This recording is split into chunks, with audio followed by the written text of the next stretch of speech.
let me explain that the purpose of this class was my sending out the 8 images. And I picked those specific images because they each represent a little bit different technique and learning that I've covered in a number of the classes. So I wanted to see how many of you have retained or used some of the things that we've learned. And so I thought, okay, that's maybe a good way to see what you've thought about. So we'll start here, excuse me, with Tom Hughes. And if you look, let me bring in the original of the bridge and the parrot. I think this is very creative for what Tom has accomplished here.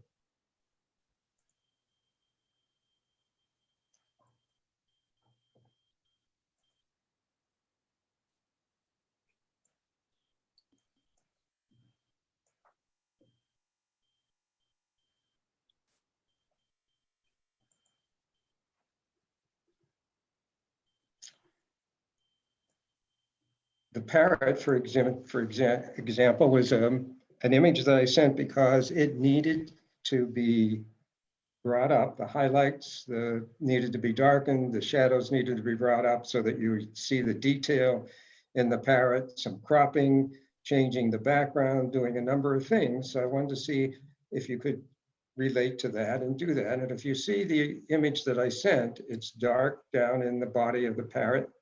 And so we'll look at what Tom did, very creative aspect of that.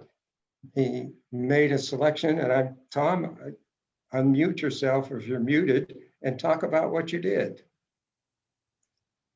Well, obviously, I did a map of the bird, and then I eliminated some of the branches. And then I opened up a blank background and then filled in the background and played around with that for a while.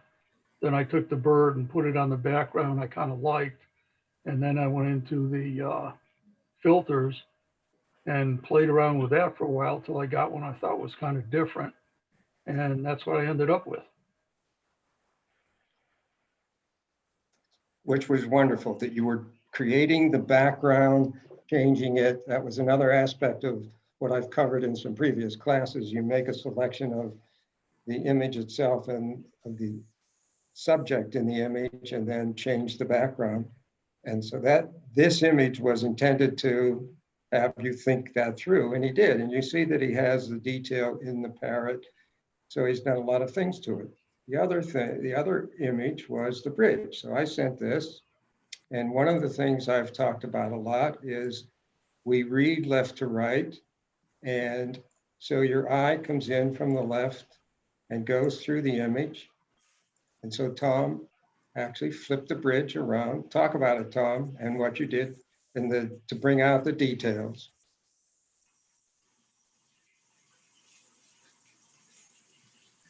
Tom?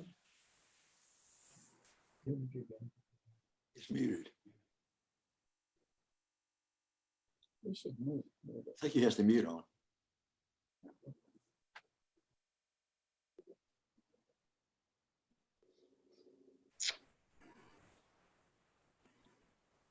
Unmute yourself, Tom.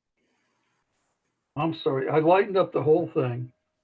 And I wanted to keep the sunset at something that people would recognize as being realistic. And of course, I flipped the bridge so that the leading line goes back right to left. I lightened up the water a little bit, not so much that it would look like not the same type of day, but so that you could see the detail in the water. The only thing that kept bothering me were the lights of the shoreline in the right-hand corner. Yes. Why didn't you eliminate them, Tom? I tried eliminating and it just, I don't know, I guess it was just stuck in my mind. I just never was happy with it. I see. Well, one of the ways to do some of that, of course, is to just use the spot healing brush for something that small. And let me get it here.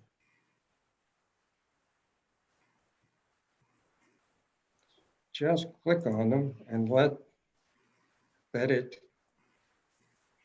the system pick out what it needs for texture and duplicate all the other pixels around it. And then sometimes it doesn't really work. And I'll go back and use the clone tool if that's what I need to do. But to give the idea of what you were talking about, just subduing those lights a little bit. And there's a light right under this span here. Remove that one. I thought it was interesting. I wanted to see how many would flip it, how many of you would flip it, because I think it actually works both ways. If I come back to the original and, excuse me, go to adjustments,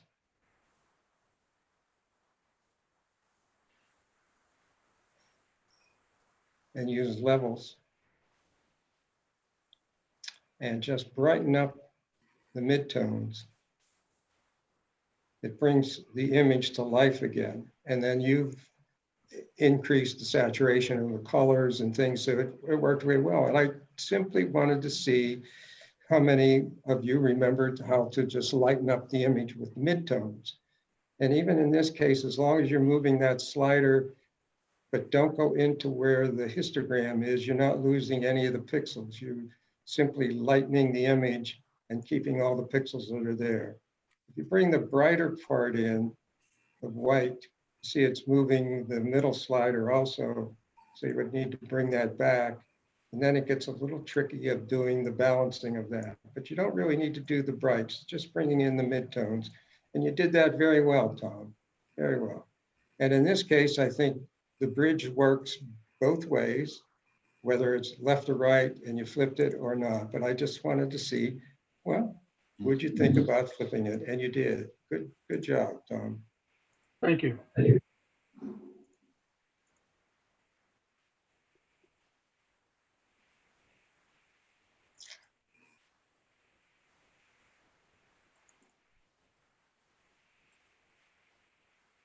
Steve Mellish, are you with us? Not yet.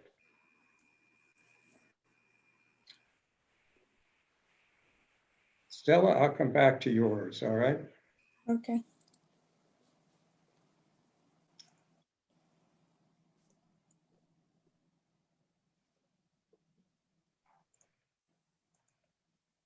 Rebecca. Hey, John. Can you hear me?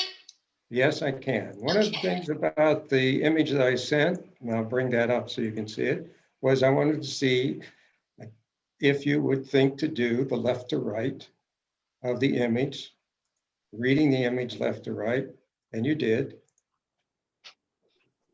Bring it up here. And it's the one that I had sent out originally is too dark. You didn't adjust any of the midtones at all, but you did flip it horizontally. And the reason to do that, as I've explained in the past, is your eyes coming in from the left, and on the image that I sent, the water will bring it down and out of the right-hand corner. So when you flip the image, your eye comes in from the left and you stay in looking at the water coming down through. The other aspect for this image, Rebecca, do you think it's a little bit too dark? Why didn't you lighten it up some? It looks darker right now than when I did it, when I was looking at it, when I was working on it. I think it does look a little bit dark in this context. I don't know why. Now, of course, our monitors are different and yours will be brighter than mine. But the idea of this one was certainly what you did, and you kept all that detail in the water. That was really good. Let's try an adjustment. Let's do a levels adjustment. And we can bring in the bright right up to the histogram, which opened that very well. Somebody mute yourself, please. And if I open up the shadows just a little bit, the image really comes alive. The other thing I would do on this one is to bring out a little bit more of the color. So two ways to do that is, one is let's do an adjustment with HSL. click on the little hand, come over and click in the yellow, and it'll say yellow, it picked yellow, or I could just do that in the drop down of just selecting yellow. And I want to just saturate that a little bit. It gives a little bit more color to the image overall.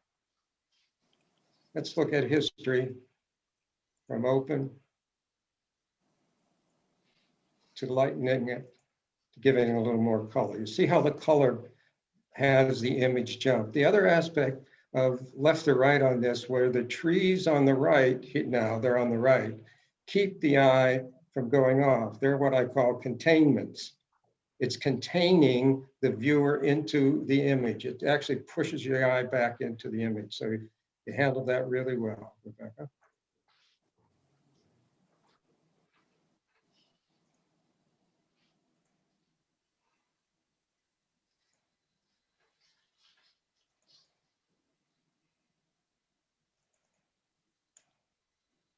Did you get my other one? Did you send me two, I Rebecca? did. I think I saw it in there, yes. Let me see if I have that here. Ah, there you go. I sent this one for a very specific reason related to what you do with the sky. What do you do with skies to bring out drama? Do you remember? Anyone? Haze filter, Pardon? haze filter. Or dehaze. Dehaze.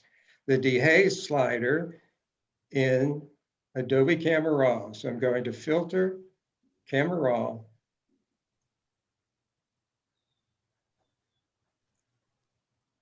When they brought this slider out a number of years ago, I was just thrilled with it. So if I take the dehaze slider and move it to the right, watch the drama in the sky, and you can adjust how much you want. Now, when you see a little bit of those red area up here, that means that's blown out. So you come back up to the highlights and lower the highlights just a little bit to bring back the detail in the sky. But you see how more drama is in that sky.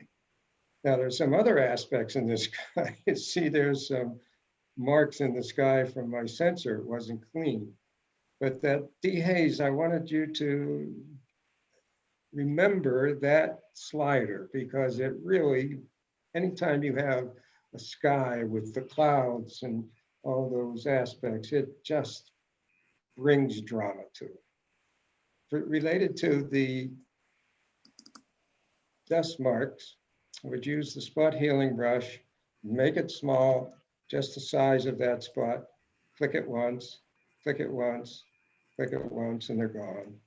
You should really do those cleanups before you do other kinds of adjustments. But this image, I primarily wanted all of you to think about the dehaze slider. John, Yes. is there something similar in Photoshop? Is there something similar in Photoshop? This is Photoshop. But it's Camera Raw, you said. Oh, Camera Raw is a component of Photoshop. So when I went up to filter and down to Camera Raw, it's just taking you into another component of Photoshop. I have an It old. doesn't have to be a raw image. No.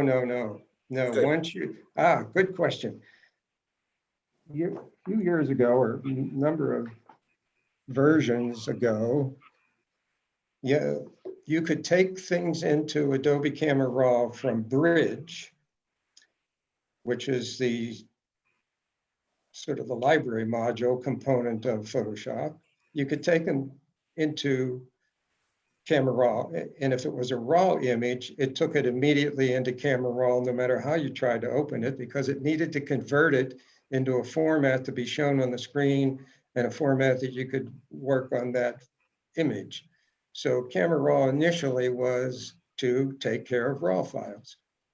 Over the years, they've advanced it more and more with features, sliders and other aspects. And I think it was about a year ago they came up with this aspect of you, once you have the image open in Photoshop, you can go to filter and click on Camera Raw, and it takes it into the Camera Raw component. So it's all still part of Photoshop, but you're now having all of these capabilities of enhancing the image here differently than in Photoshop. And then when you click OK, it takes it back into Photoshop. And one of the processes for me is when I bring an image initially into Photoshop, is not go back to Adobe Camera Raw, because it's so many of the sliders and Adobe Camera Raw do so many better things than any other way I can do them. For example, on this image, I'll take it into Adobe Camera Raw and initially use the shadow slider and move it to the right and just open up the shadow areas. I always want to see detail in the shadows. So this slider gives me great detail, say in this shadow area here, without trying to use the dodge tool and then overlap into other areas. It's really, really very good. So in the future, I'll come back to demonstrating that. Also, John, one more, excuse me. Elements 2020 has the ability to take a JPEG and says open as raw. It doesn't have as many sliders, but it's still pretty neat for Element. Great, great. The other is the curve feature in Adobe Camera Raw. And there are a number of ways to use it, but the first is, see at the top here where it says adjust. When I click that, it gives me a breakdown of shadows, darks, lights, and highlights. So I have even more control over those things that I want to lighten up without affecting the deep dark areas of the image. So I do a lot of the initial adjustments on an image in Adobe Camera Raw and then go back into Photoshop. But this image I had as a sample John, how did image. you get- Say again, Bob? I'm sorry, John. I'm sorry, how did you get rid of the stuff in the clouds, the red little dots in the clouds? Yes, let me go back up to the open. And I'll go to filter. Sorry. Camera Raw.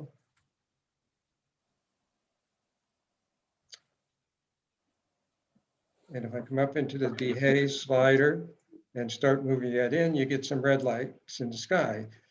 Up in the upper right-hand corner of my screen, the little black triangle in the upper right near the histogram should be turned on, meaning you see there's a white border around it. If it's not turned on and your machine click on it, it turns it on. And what that does is to show you where you are losing detail in the highlights. And it shows you that by putting red wherever you're using detail. The little triangle on the left side, if there is blue in the image, you're losing detail in the shadows. So let me show you something here. If I take the shadow slider down, no, it's not even going to do it in this image. It's a way of adjusting. Let me see if I can do the blacks. Yes, you see the blue? That's a result of having this triangle up by the histogram turned on, so that if my image comes in and I have blue marks, I can bring it back by either changing the black slider and or the shadow slider to bring the detail back in the image in those areas. And for the highlights, to answer your question, I went to the highlight slider and reduced the highlights just a little bit to bring back the details in that area. And I used the dehaze slider to bring back the drama, call it the drama to the sky. So you can see how powerful these adjustments are Excellent. in Adobe Camera Raw. Just special. So that's why I said Thank this as Thank you, an John. example. Yeah, you're welcome. John, I have a question regarding the contrast slider in Adobe Raw. Okay. How gently or how strongly should one use it? Let me bring that image back.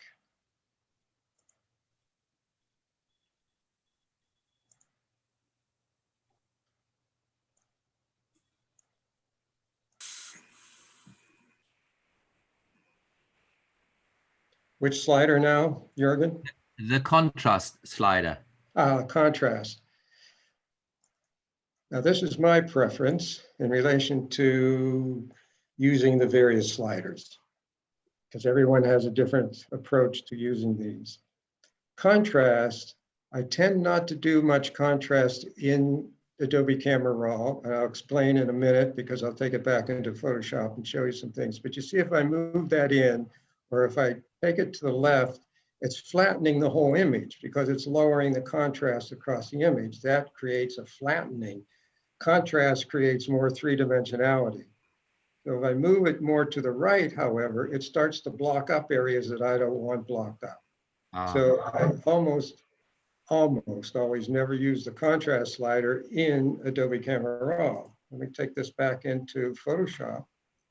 And there's an adjustment, first one on the first row, which is brightness contrast. I found this to be very interesting. When I use the brightness slider, I can brighten things. In this case, the clouds are pretty bright to begin with, but I usually can brighten something without it actually blowing out detail, which I find to be very interesting. And the contrast slider tends to create nicer contrast throughout without creating black areas. So when I want to change the contrast overall, this is working on the whole image, I will bring it back into Photoshop and use the adjustment brightness contrast rather than the contrast slider in Adobe Camera Raw. Just a personal preference. Makes sense. Thank you. Okay, let's go to next person.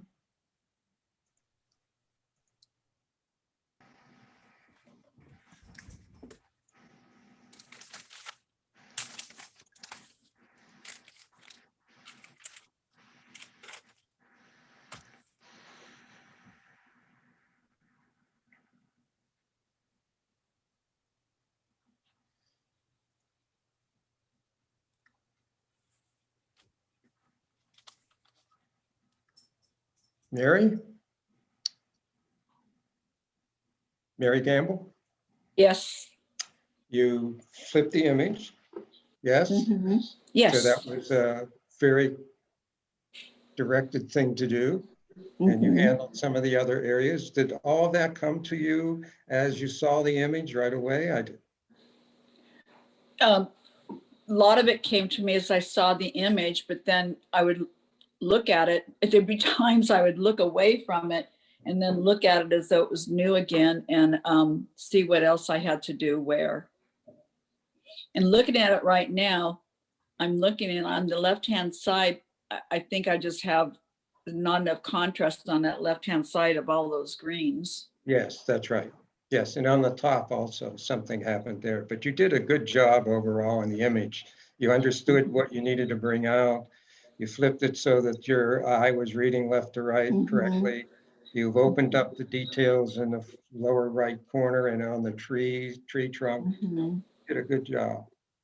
That top, as I see it now, I was trying to, I think this was the last image I had worked on, but I was trying to, you know, burn around the edge to bring, you know, the eye in.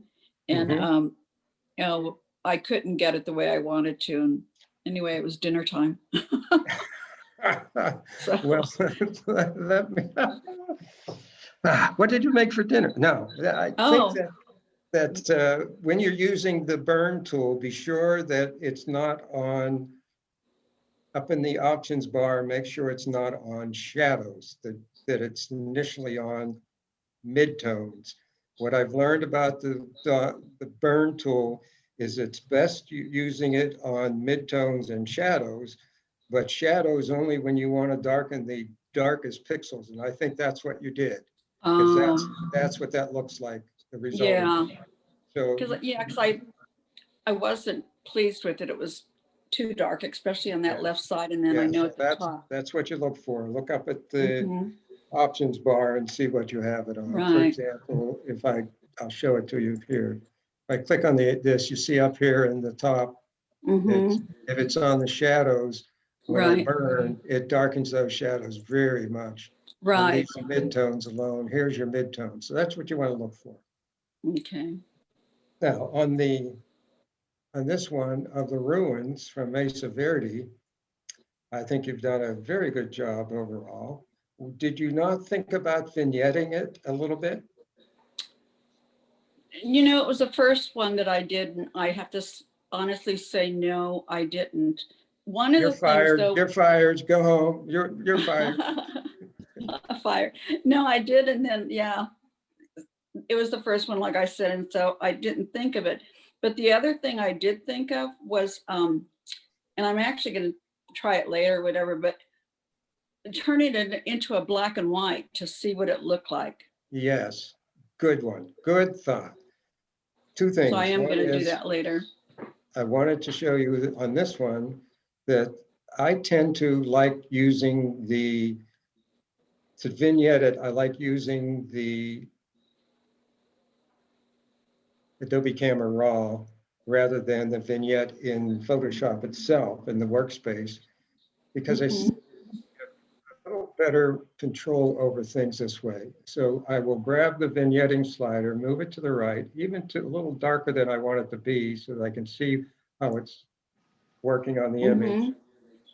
Then take the feather and move it to the right so that it feathers that shadow area, then come back up to the vignette slider itself and back it off a little bit if that's what I want. That's how I use the vignette slider. And that's in Camera Raw? That's in Camera Raw. Yeah, Now, my look at the Camera Raw difference. doesn't have vignetting in there. I don't Yes. think so, because I'm Photoshop Elements. Remember, we had that discussion over Yes. email about, I'm gonna switch over. Well, when you get into Photoshop, it's there. Yeah, It's that'll there. be great. A vignetting is there. And look at the difference of that vignette Yep, when I open it up, which is bringing your eye now more into that. absolutely. I see that. Yes. Great. Yeah, I like that. And John, I have a quick question. I don't know if you know this at all. You know, I try it, like I said, I have Photoshop Elements still, but and under what is it? Under File, I have the Open in Camera Raw, but once I have the picture up there and I click that, or I do the Alt Control 0, I think that is, or anyway, Alt Control O or 0, but and it won't do that. It goes back to my picture file of where I got it. So then I tried going to the picture file again and then opening in Camera Raw, and I couldn't do that. So I don't know what I'm doing wrong, but I'll have to look it up, I guess. Yes. I don't know. Hmm. On the image of the gorilla, Mm-hmm. the intent was to, of course, the presentation of it also, but that I felt that it needed cropping. When you have an image with a character, especially like this guy, you want to bring the eye really into that. So I wanted to see how many of you would think about just cropping in more to emphasize the subject. And when you have a face, whether it's a portrait or whatever, you want a little bit more space on the front part of the face. So in cropping, this is a little tighter on the right side than it is on the left side. And then maybe bring it up just a little bit from the bottom. Now, see how much more you have. Yes, I do. Key in on him. Yeah, the only part I cropped was the white rocks on the bottom. I wanted to get them out. That was all. But yeah, I see that difference right there. The other thing on this image that I wanted to see what happened is to darken the background, because everything is about the same brightness throughout, him and the background. Now, I would normally do a selection of him, but I'm not going to take that much time. But I will do just a burn tool to show you the difference of darkening the background some. You see, I have it on midtones, about 10%. And I want to darken the background a little bit more, so that we'll bring the eye to him. That's the key element there, is to bring the eye into him. Gotcha. Let me raise up the exposure a little bit more.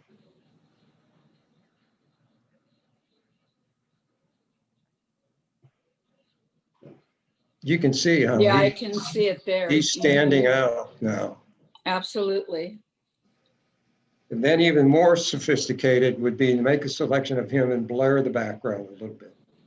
But that gives you an idea of why I Right. gave this image, so that you see how you bring out the main subject against a darker background. Got you.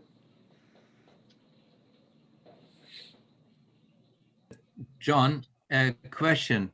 Why blur the background? Because I think it shows where the gorilla lives. I think you also want to show a little bit of the environment. Yes, I understand. Otherwise, you know, he is there by himself. You could have shot it in a zoo.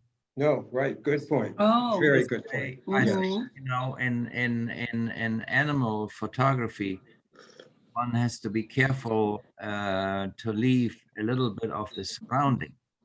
Yes. Good point.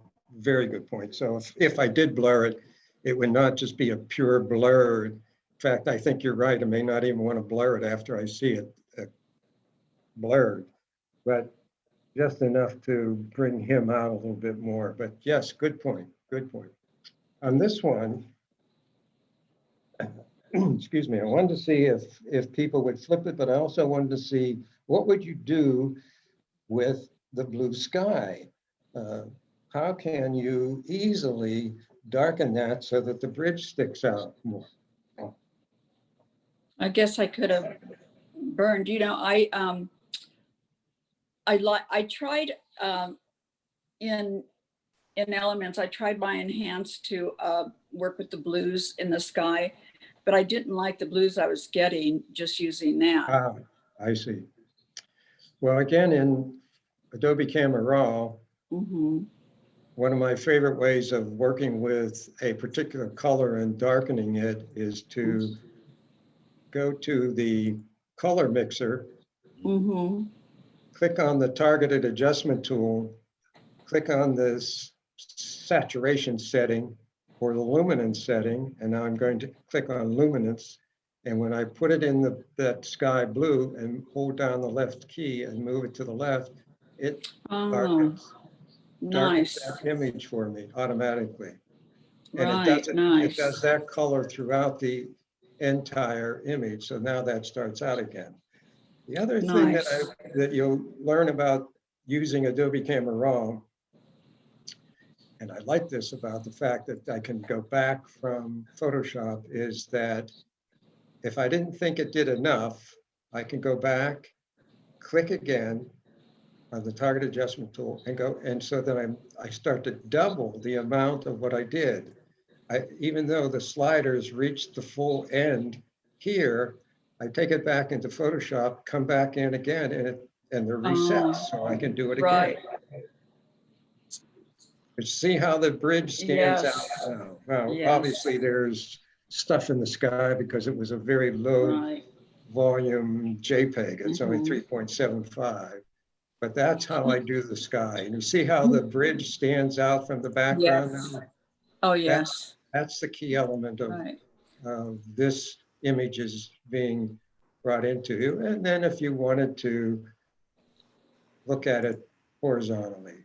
Actually, the flipping it horizontally, for me, creates too much space on the left-hand side. And so if you flipped it that way and you want to look at the bridge, you want to force the eye even more so into the bridge, you would crop off. Look at the difference. Watch the difference Mhm. here.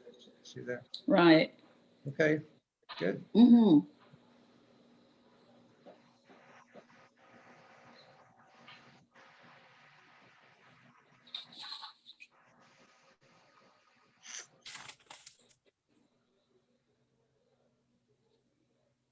Larry Brown, are you with us? I am, yes. Good.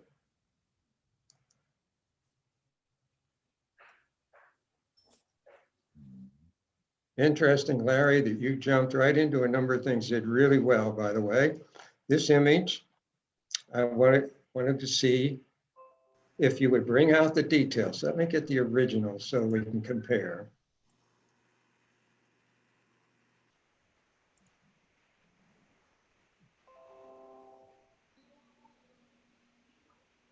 That's the image I sent. And I wanted to see if you understood and could use the sliders to bring out the detail that is really there. And you did.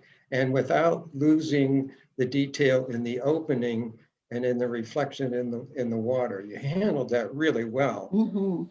And you have color in that background opening and color in the water reflection. That you've handled that really well overall. I used a dehaze slider back there, Oh, you did? the blue stuff on the sky.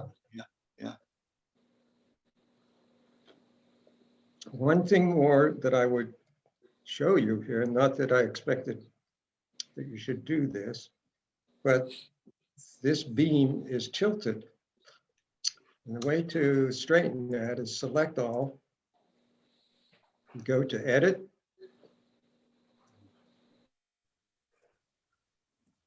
transform, and I usually use distort. You can use a number of others, and then grab that upper corner and just bring it straight. And it's tending to change some other things, so I might do it on this side again also, and then readjust both sides, but I keep adjusting until I get the things lined up the way I want them. But you did a very good job, sir. Well done. So either you knew all that stuff, or maybe I did get through to something. On this one, you handled it also very well. The sky, I think, could have a little more drama in it, but you did bring out a lot of the drama in the sky. Just bring it out a little bit more.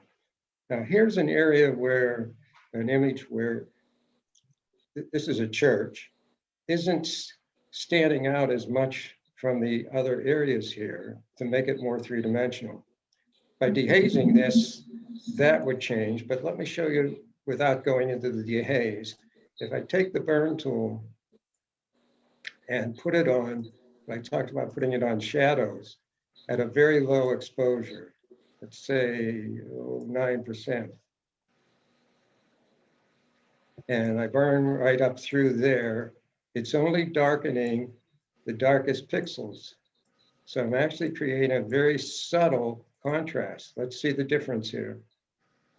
See how flat that looks? Oh, yeah, yeah. Now it has 3-dimension. I'll even do the church a little bit to get sort of a 3-dimensional look on the church, then change it to midtones to darken the church. Yeah. Yes, darken the church. Sometimes I'll darken it because I know I want to bring more saturation to it. And when I saturate with vibrance checked up in the options bar, when I do that, it will lighten the chart. So I darkened it a little bit so that when I come in with the color, I don't just blow it away by lightening it too much. Now you see how the church stands out from Oh, yes, yes, I did. from the rest of the image. And that's what you want, because that's where the eye is going. And by darkening in through the middle here, it created more of a 3-dimensional aspect for that also. These are not difficult techniques to use, and yet they are so powerful in making the image more 3-dimensional. You've done a really interesting and I think a very good job on the parrot. But I will say that down here where you were trying to eliminate the branches, Right. this didn't come across very well. I think that you may even should have allowed the original branch to be in there, but you handled the background really well. I was trying to get the background out. That's what main thing I was trying to do was get distracting background, I using understand. textures or whatever. But you brought the detail out in the parrot really well. You have a brighter area on the area for the face and the eye. That's handled really well. Yeah, I had to increase it was really dark to start with. So I had to Uh-huh, yes, it brighten that was. up. I think I'll try just dodging highlights on the beak, just a little bit to balance off the beak with the rest of the head, Okay. just like that. See the difference? Oh, yeah. Wow. On the Coronado location, this has a very special meaning to me personally, that my wedding date was December 28th, not Oh. 2016, but the wedding date was December 28th. But I've often visited Coronado. It's down South San Diego, Southern California area. And I wanted to see what you all would do with the sky and the foreground. So talk about this a little bit. How did you approach this? Well, you talk about the dodging and burning. I've been trying to get into the dodging and burning, so I tried to burn some of the lower part there a little bit on the foreground, a little bit. Yes, Then I tried to dodge a little bit of the main spot where the castle is to make it a little bit lighter, but it didn't come out quite like I thought it might.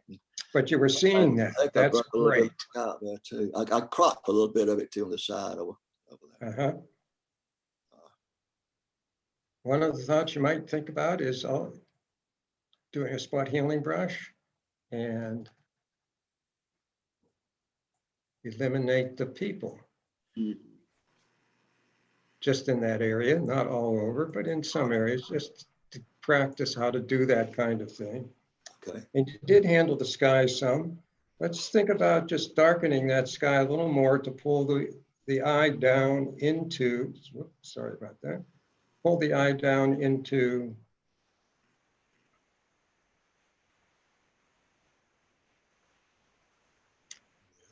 yeah, I see. Well, okay then. I'll have to show you one later. I wanted to darken this blue. So I could do a selection of the sky itself. And the two ways to do that would be, one is get the magic wand and click in the blue areas and hold the shift key and keep clicking into those areas and try to select the entire, just the sky, which sort of it did. And do an adjustment, do a levels and move the middle slider to the right. We'll bring the highlight slider in because I can bring it right up to the histogram without losing any details. Just darken that a little bit more so that the eye is coming down into the image itself a lot more. I'll turn this off so you see the difference. Right. Oh, yeah. And then given that, once you start darkening some areas, you then realize the other areas may need a little bit more. So up in this open area here, I think having that a little darker, and over in this side, on the right-hand side, a little darker, and the building in the background, a little darker, and in the foreground, just a little darker here, and how much more that brings out this sand structure. Watch. And in fact, John, when would you clone out the shadows on the right-hand side, yes, the two shadows there? yes. Let me lighten this just a little bit to bring that out. Yes, in fact, cloning would be an easy way to do it. Right. Because it's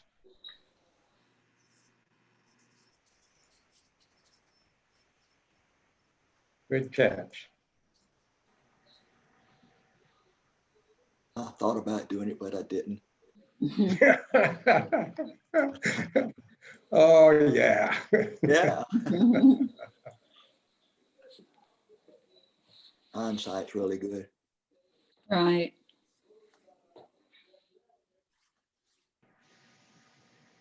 Don, when you're, Difference. Look, he had it really going really well. And so we've just made a few adjustments. You see how this though looks a little flat. And we come down and we now have emphasized exactly what he talked about, which was to bring out the brightness of this sand structure, darken the other areas. And all the eye comes down into that piece John, in the foreground. John, Yes. can you talk about in the cloning choices at the top, aligned and sample, current and below, what that refers to?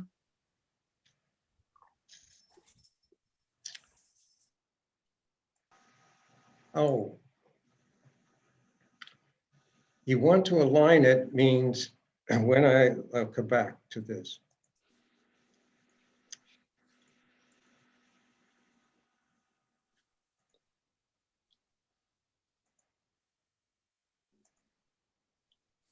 When I select the area I want to clone, say here, and then I move it in here, it keeps it aligned with how I'm moving. So click here, I'm moving across, it keeps it lined up. However, here's what happens with a lot if you don't understand what the clone tool is doing. If I start cloning from in front of the image, front of that shadow, and start cloning in, and then all of a sudden it's cloning and it's putting dark in there. And that is because it actually hasn't laid the pixels in until I'm done. Let me get back to where it should be, until I am finished. So what it's doing is if I start here and then start cloning, it's picking the pixels up from right there. And as it's coming forward, it starts to pick up the pixels of this shadow also, because although I'm overlaying the shadow, I'm not finished until I've stopped. See, it's picking up the shadow that was there. That's hard to explain in a way, but it doesn't clone everything until I stop and start again. So often if I'm doing something like this, I will take it from the side of it, stop, start over, do a little more, start over, because then if I come into that area, it's already been cloned with what I want to clone into that area. If I don't do that, then it will actually pick up that shadow as I'm cloning into it. Just you work it a while. It's a little hard to explain.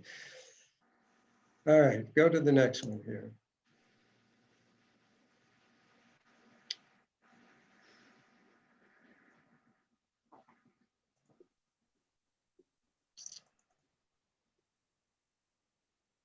Well, I want to have Jim talk about a number of these things. Jim, you did a superb job on a number of things related to what we've covered in previous classes. I want to point out some of them and then you can talk about some.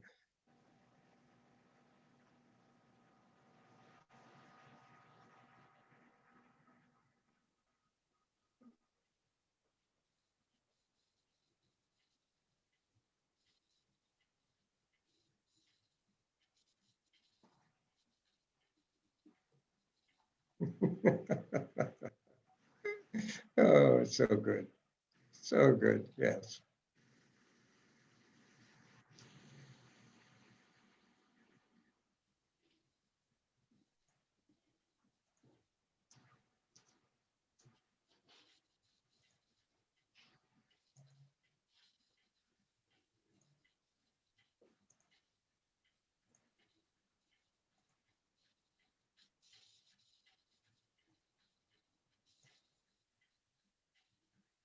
Well, let's hold this one.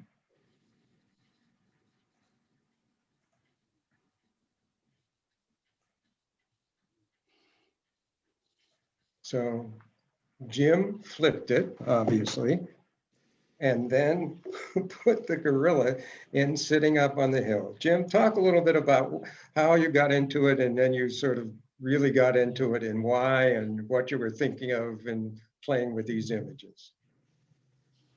Well, I kind of followed. I saw your original picture had the I guess zombies, and I thought, oh, Halloween theme. So I kind of ran with the Halloween theme. Yes. And I love this time of year for all the movies, so I tried to incorporate it into some of my pictures.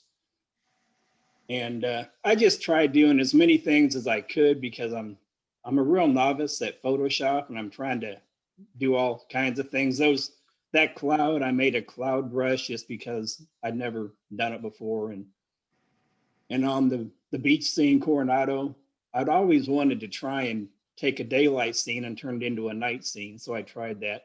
Just tried different stuff, and obviously a lot of Halloween. So I'm having a lot of fun doing this. That's the main thing.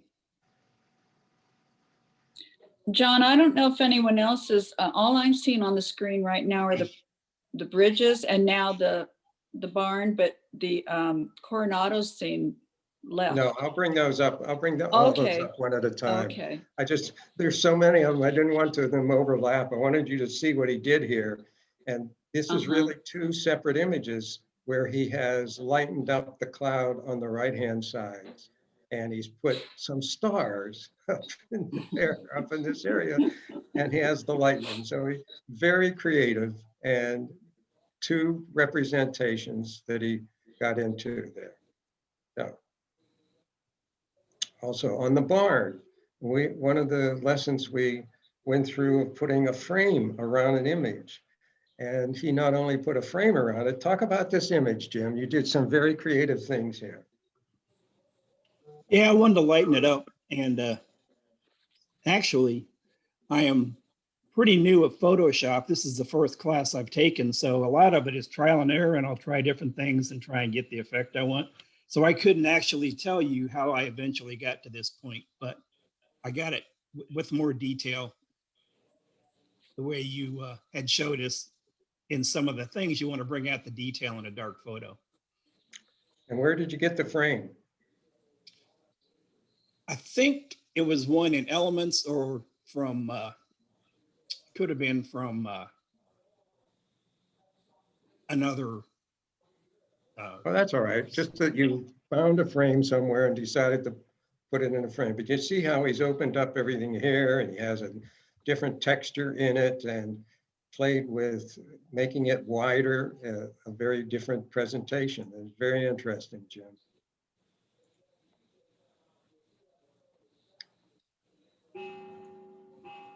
There's that bridge again.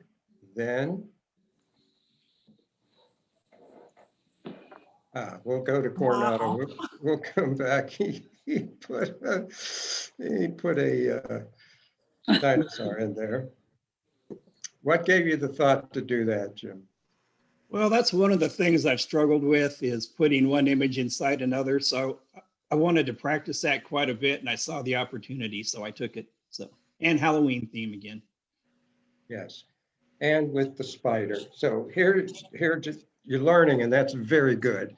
And so let me give you a little suggestions related to this. Certainly, you could have done some of the adjustments to the image itself, but when you put an image, another character or a separate entity in there, you want to then also put a little bit of shadow under their feet so they're not just floating around. So think about that. On this one, where you have the spider, you have a lot of the white around, so you get some banding around that. You would want to think about how to go after that. So that's something we can cover in another lesson also, making selections and eliminating those banding aspects. But that was a very creative idea. Where did you get some of these things, Jim? A lot of them I just found online under Google, searching for images. And I think Godzilla I got off of the TV screen, actually. I took a picture of the TV during a Godzilla movie. I've mentioned this before. There's a website called Pixabay, Pixabay, Pixabay.com. And there's a search field, and you can key in anything, and they come up with all kinds of images that you can download for free. If they're not for free, they tell you, here's the cost of it, but most of what's on there are free. So in this case, you could have gone in there and said, tarantula, and it would bring up all kinds of images of tarantula, and you can just use them, you download them. So it's a place you can go to get those kind of things. Very creative thinking though, Jim. Very nice. Let me pick out some of your others here because you got very creative. I'm so pleased you were really into this.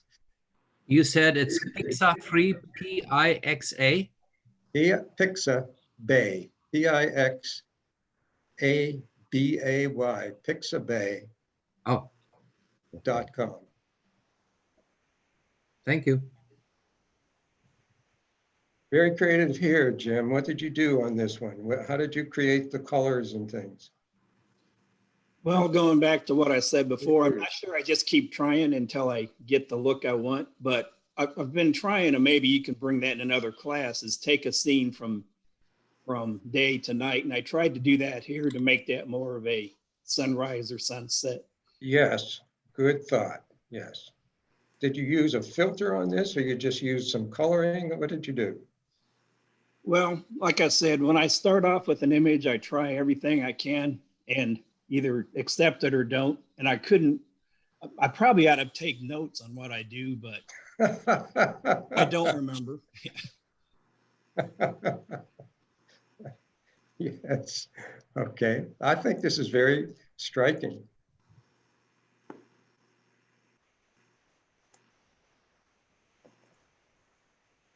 Here's the earlier version of that with a different approach to it.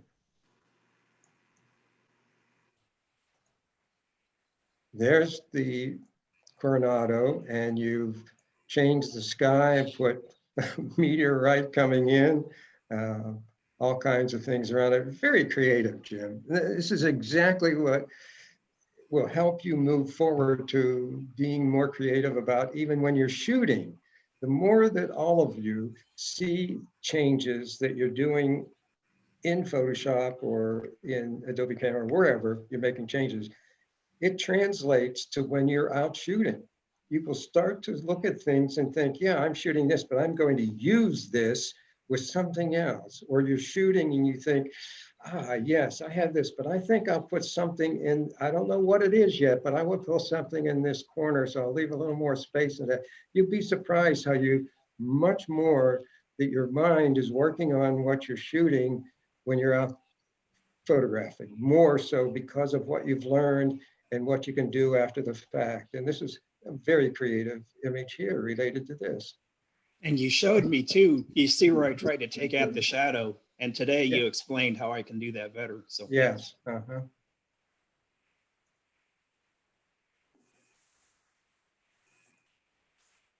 Another one of taking the image of the parrot and putting it in a frame. I thought that was really creative, Jim. I think that you did really well with putting the frame around it. I see that you have some aspects here of, if I click on these individual image layers over here, here's the parrot, and then here's the frame. And the frame didn't quite fill the whole area here. So you could either crop that, or you could actually expand it. You could, let me think about this, edit. Maybe I'll do select all, edit, retransform. Oh, no. Hold the shift key and just scoop this up a little bit.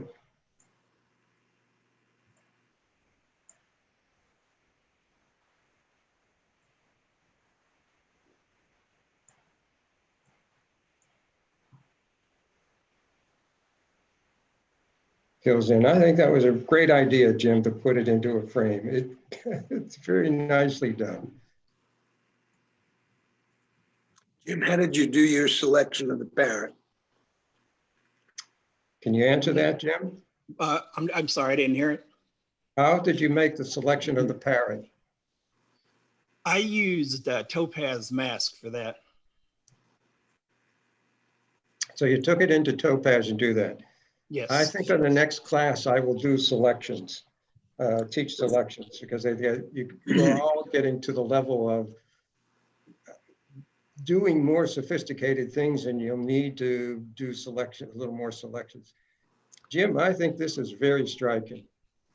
The framing, the texture around this, talk about where you got the texture here. This, what did you do? I use Elements instead of Photoshop, like a lot of the folks, it sounds like, and there's a series of textures you can add to your pictures, and that came from I Elements. see, I see. And the long rectangular format of the barn with those colors and the white matting around it, the white texture, just striking, Jim, really striking. The only thing I would suggest on this one is to balance the thickness of the white area on the left. It's a little too narrow for me here. Either maybe, I don't want to crop, but if you brought it in from the side more so that you balance it off, but it's just so well done. You're very creative on how you put this all together. So you just balance the white a little bit.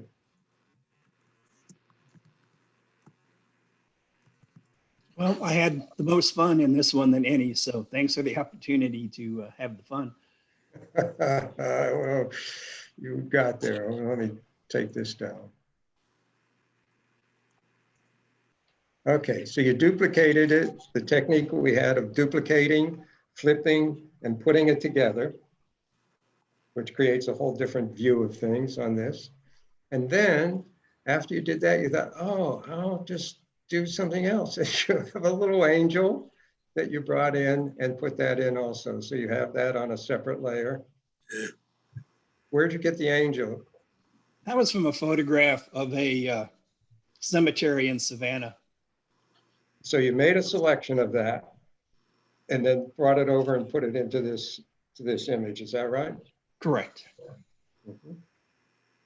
And you see that he has two layers. One is the background layer of the duplicate that he had created, and then he brought in this angel by itself. Let me turn this off. You see that's by itself. And if I had the move tool, I could actually move that anywhere I want to move it. And so he put it down in the right-hand corner of the image. I think, John, that if you take the angel out, I didn't like the way that I tried to get rid of the tree. I thought that looked kind of I see. not very good. So In through here. I don't like that. Yeah.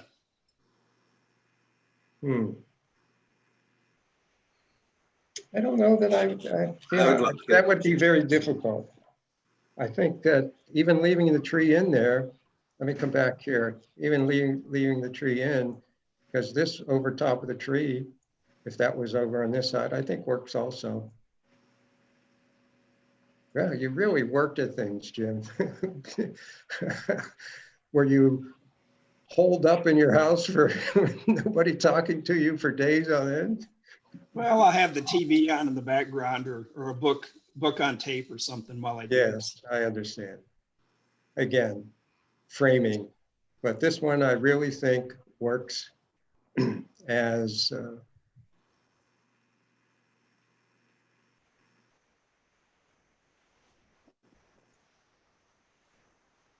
works that way.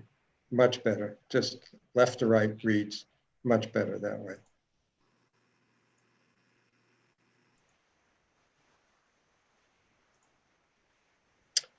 There's the dark image. We've talked about that one. And here's the original and how you selected that around there and took it out. Really good work, Jim. Very good.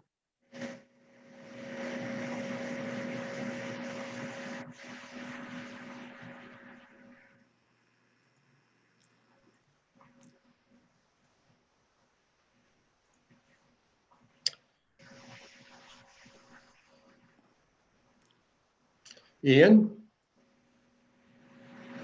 Are you there, Ian? There, I'm here. Okay, so did you take this one into Adobe Camera Raw? How did you do the sky? I started with Camera Raw and dehaze it, and then adjust some of the levers to make the cloud pop a little bit more. Yes. And then I take it back into the and darken the foreground, the shrubs and the hills, and then I lighten the building, the church on the left, and then some of the buildings on the top right. Then, Yes, then I take out some of those dust spots there. When you do the dehaze, it show up real easily. And that's all I did on this one. Not that much work here. oh, you did a good job. Good job. Two things that I want to add on that I talked about earlier, just again, show you the technique, is doing the burn tool on shadows and just giving a little bit more on the church because it makes it more three-dimensional. It darkens just the darkest pixels, leaves the highlights in there, and allows the church to be not as flat. In fact, let me just take this up just a little bit more. And John, when I use the burn tool, I just get gray blur. Am I missing something? you probably have it on highlights. It does not work, the burn tool does not work well on highlights. It just creates a gray. See that? Right. Creates That's a me. gray. Yeah, you either use it on midtones or shadows. And in the Dodge tool, what I've found is that it does not work real well on shadows. So the Dodge tool for me is primarily midtones and highlights, and the burn Great. tool is midtones and shadows. Thank you very much. Now, if you were submitting something like this to a competition, there are some things that I would recommend. Not that I expected any of you to get into this, but since it's here, I would point this out to you. Judges will get to, as they're getting to where they are interested in comparing your image to one other one to be accepted, I would get down to the nitty gritties on this image. And first to say, get the spot healing brush and remove this little pillar here and the cars.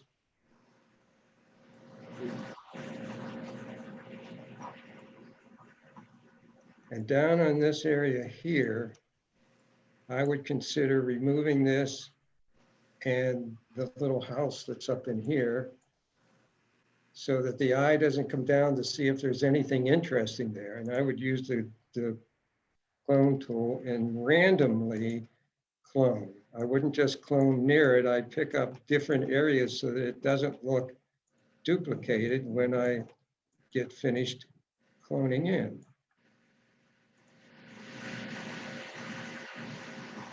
And not that any of you, that I expect that any of you get that, I'm just pointing out some really fine details at times when if you're submitting this to a competition, because the judges need to get, suppose your image is up against 3 others and for an award, then they get down to the real nitty gritties. In fact, on this one, as I'm looking at it more, you see this bright area house here? Nope. Can't have it be that bright. I would, and I don't want to lose the house as a structure. So I would try to find some other portion of the image that I could clone some windows and do things like that, because that's where you get down to your image standing out from any other image in the competition. Did a good job on the bridge. Sky is much darker. It pops out really well. Well done, sir. You did a good job in bringing out the details in this image. And that's what I wanted to see, if you could bring it up. Look at the detail you have in this area and in this area here. You may even be able to bring out just a little bit more detail there. Let's take a look. Let's go to Adobe Camera Raw. In this case, I'll use the curve and I'll open up just the dark shadow areas.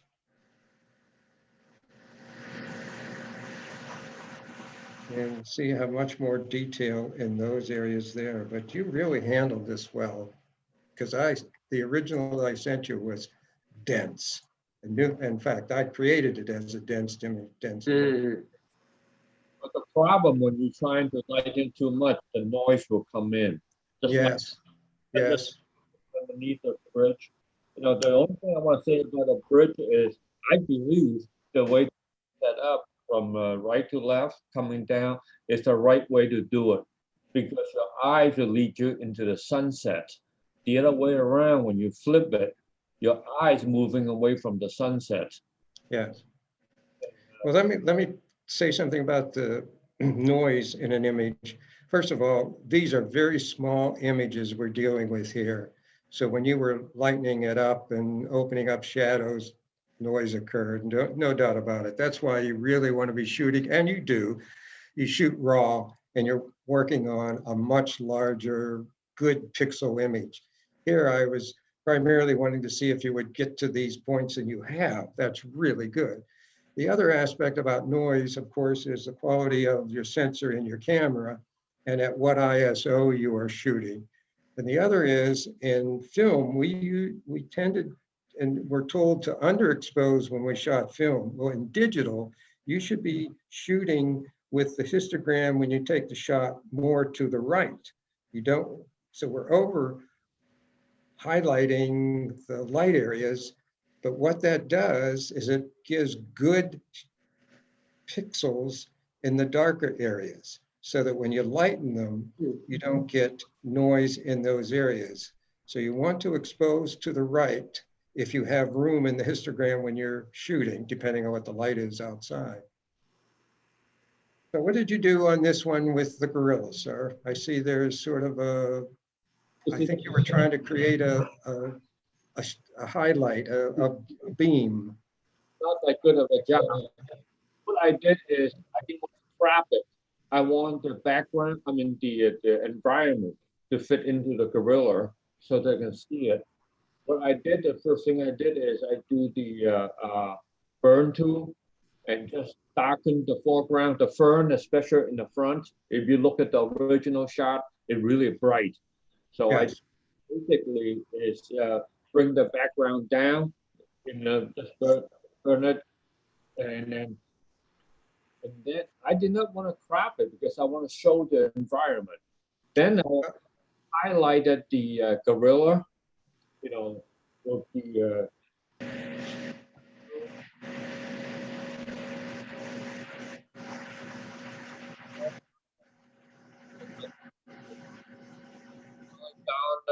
tool, but I didn't like the way it ended up. If you look at closely, there's basically two beams in there, one on top of the other. Yes.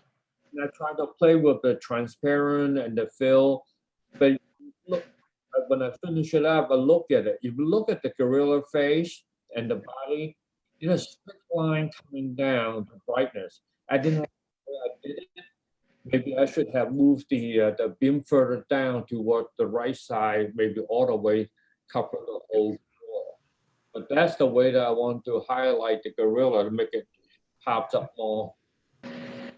Well, you listen, what you just explained shows me and proves to me that you have creative ideas and you're working them and you're getting them. And don't be discouraged if the first time you try an attempt that doesn't work. What you're doing is you're learning and you're then investigating more ways to use that. So I think you've done well. The only reason I cropped, the only way I cropped was to crop down from the top a little bit, which still keeps the background as the nature, but brings your eye more to the gorilla. There's a little too much space here for the eye to roam around at the top of the image. On the parrot, you've done a very good job on bringing out the details, the highlights, the texture in the body, handling the background. Did really well. It's very interesting. When I do the object selection, and then you do the quick selection, you select everything. I left it there and then do a select inverse. Yes. Then you use the blur filter. And you Yep. Then I go back and go back to the original, the high selection of the bird and the branches. Then I take it into take it in the camera raw, and then adjust the brightness, and then make it pop. So it's just once you select it, you can do it both ways, you know. Yes, listen to yourself. Listen to yourself. This is wonderful. Yes, you're getting it. Let me suggest one more thing. If I select that particular color of the background, of course, it's selecting some of the other things else. Now I won't do it. I would simply darken the background a little bit more so that the parrot stands out, but I think you've done a really good job on that.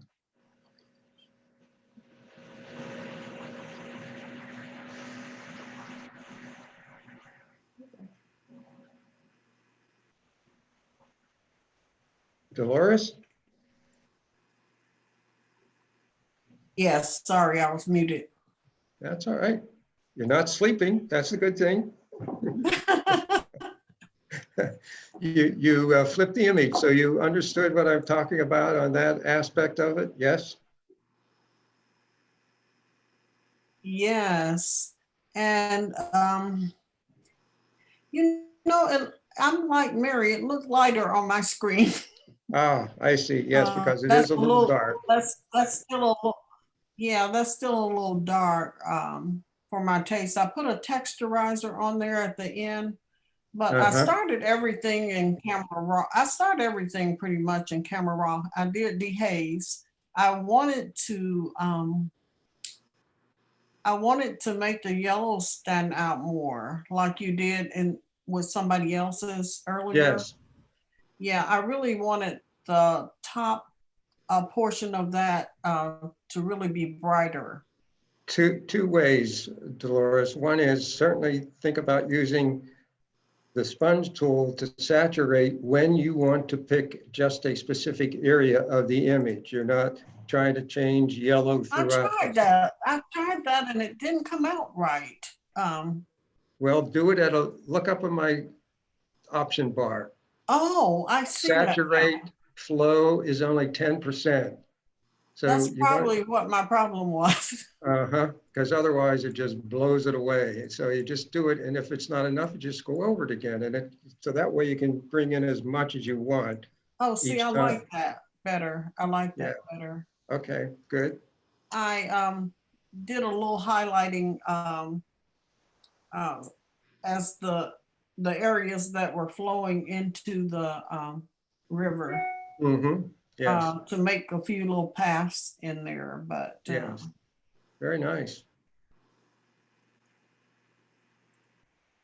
The parrot, you've isolated them. So you did a parrot, selection.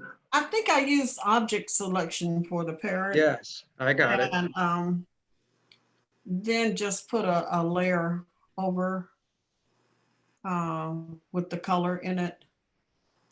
And I didn't like my parrot as much as I thought I would. But see, now you're seeing that. That's wonderful. Yeah. No, really, because that's the whole idea of the classes, is not to just show you how to do something, it's show you what it is, and you won't know it until you work it. That's why I sent the images for people to work on. I selected the blue background just to show you the difference of having that be a little darker in the background. Yeah, I kind of wanted like a sky a little bit. That was my, yes. Something like that. But you know, today I have learned to use that adjustment. I've been going into image and then adjusting one thing at a time. Mhm. That's so cool that you're using an adjustment layer. I have forgotten about that.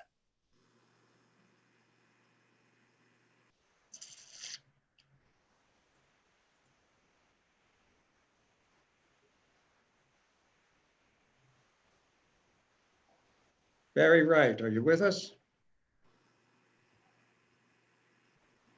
Yes, Barry? yes, I am. Okay. No. Well, Barry, you really worked on these images. That's so good. Interesting.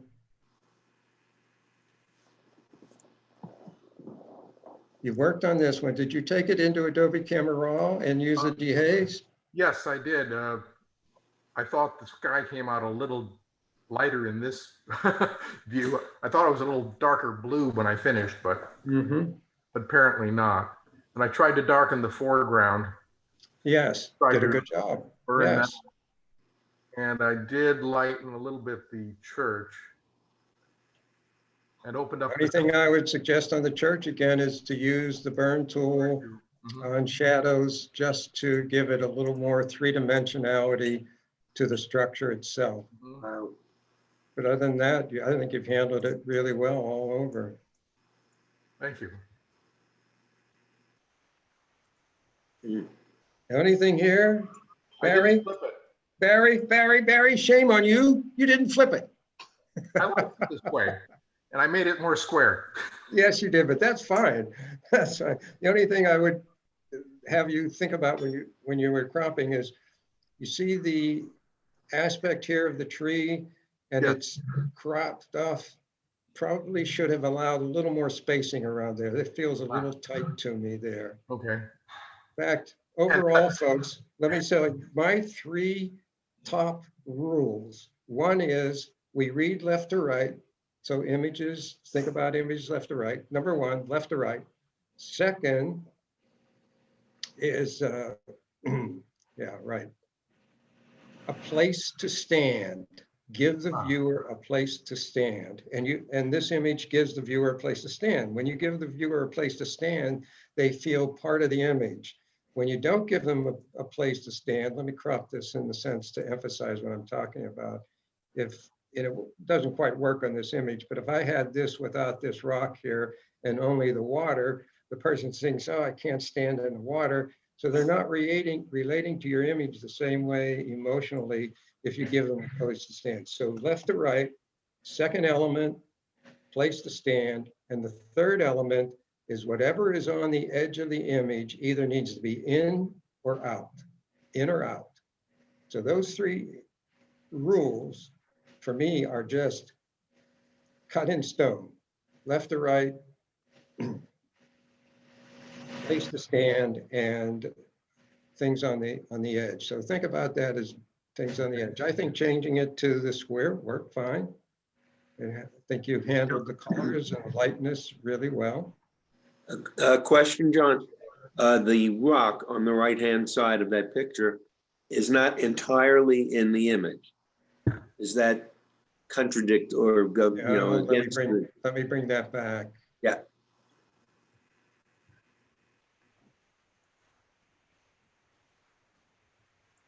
I think it works in this case because it's a fairly large rock, but I Big amount of it.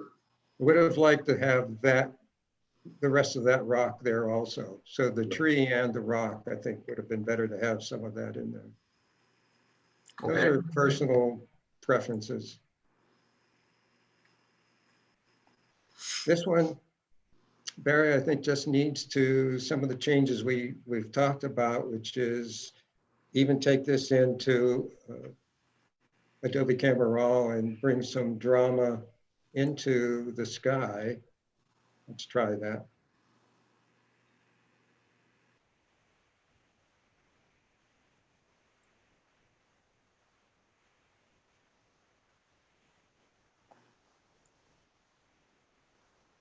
Looks better.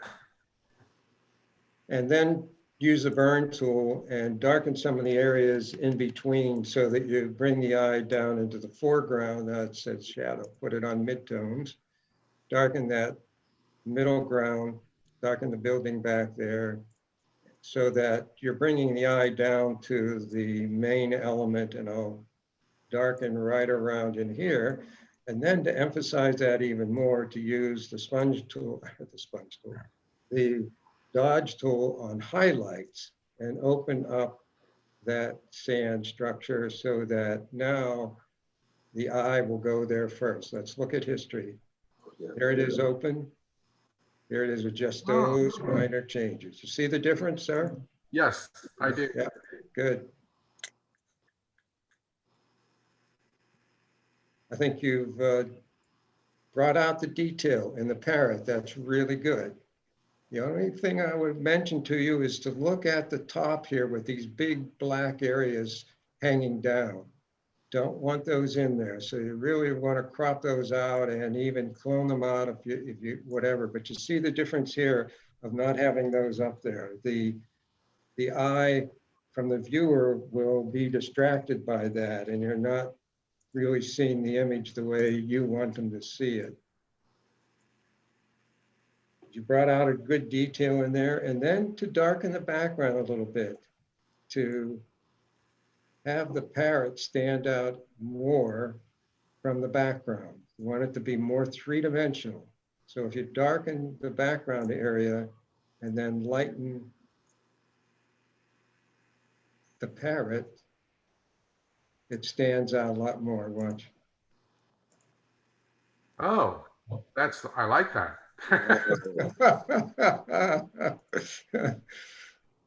On the bridge, you didn't bring out the, not that you're wrong, you just didn't bring out the essence of the bridge. And that, the idea here was to use the adjustment layer of levels and just simply open up the midtones so that you can bring that in some more.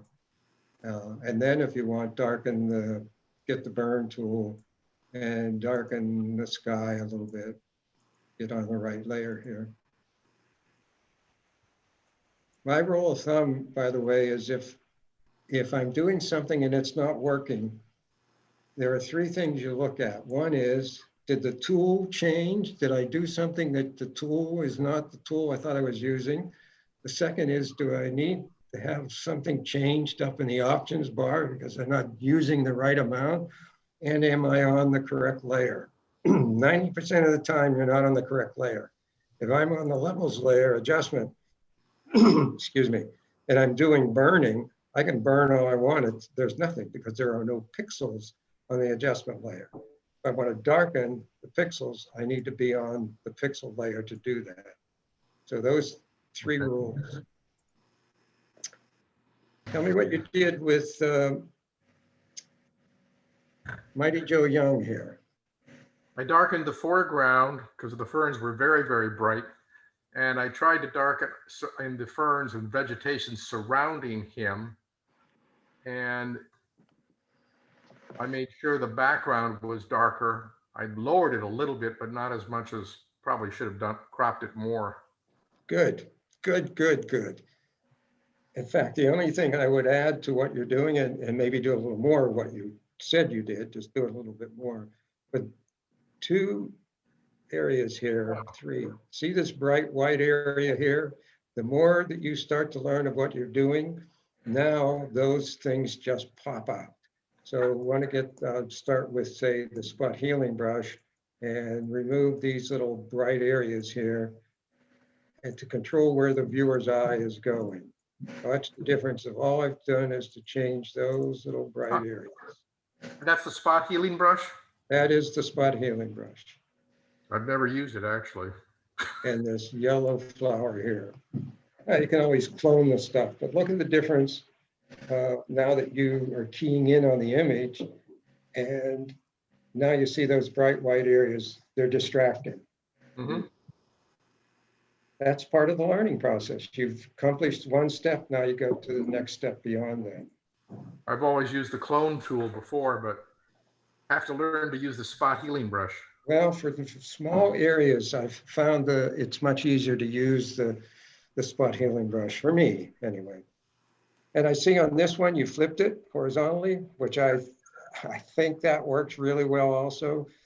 As I did on this for one of the other ones, is I would put a vignette on it just to bring the eye more into the center. So try that and then send it to me. Let me see if you've accomplished it. Okay. This one you've handled pretty well. Just a little bit more detail in the shadow areas. And this one, to do that, is my recommendation is taking it into Adobe Camera Raw because I have more controls related to that. You see all the blue areas here because of up in the histogram, that little triangle in the upper left of the histogram says all those things are blocked up pure black. So I will go over here to the adjustments and lighten up the shadows first. See if that works. Oh, that's not doing much. Come down to this area and open those up some. Open up the details. No. How about if we go to the black slider? And remove a lot of those out. See the difference now in that image? Yes, yes, I do. Wow. Yeah, that's all the detail that is really in there. And I wanted to, the learning process is to learn how can I bring out the details in the shadow areas. One of Ansel Adams' absolute rules was there should be detail in the highlights where the mind expects to see it and detail in the shadows where the mind expects to see it. And that has always stayed with me as a major aspect of presenting a quality image. So keep that in mind. I think that does it. I think I've covered everyone. Thank you very much.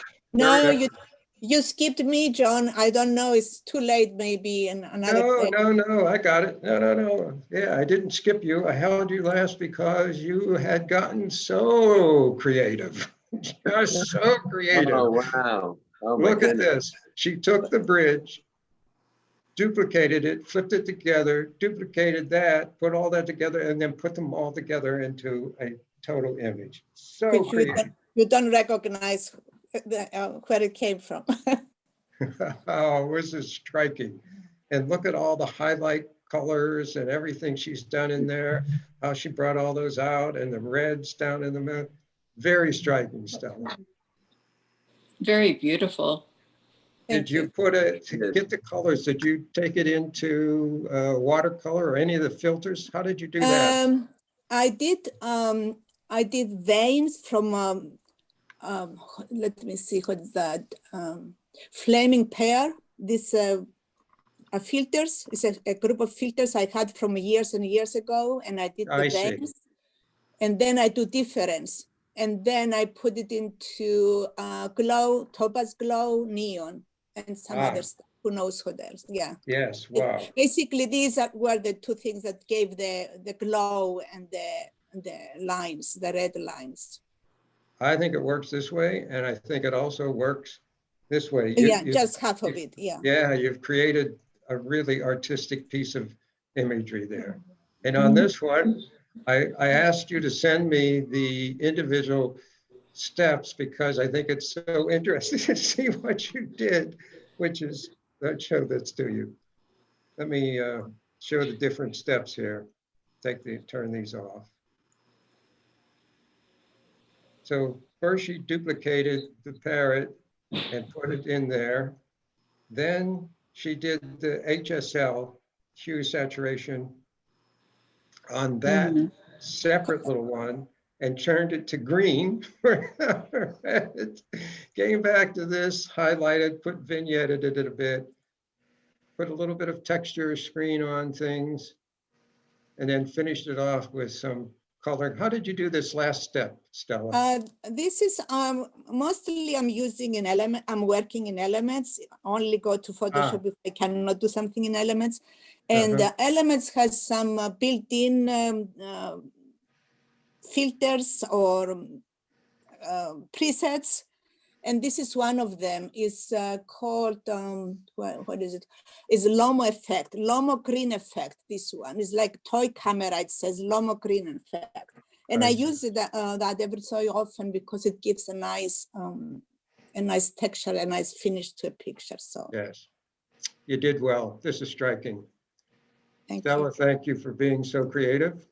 Thank you all for working on the images. Oh, thank you. Thank you for all the guidance and all the. Hey, John.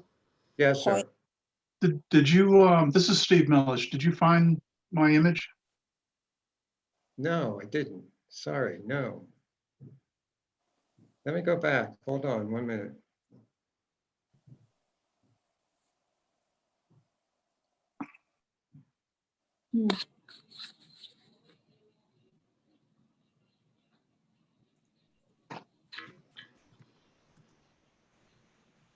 Oh yeah, I did. Sorry about that, Steve. Thank you. Now, Steve, given all that everyone has said, what would you do with this, that even at the level you have it? Well, the last thing I forgot to do was flip it. There you go. Yes, that's it. Yes. The Mhm. colors are beautiful though. Yes, the colors are really well done. No doubt about it. Very nicely done. Let me flip it, of course.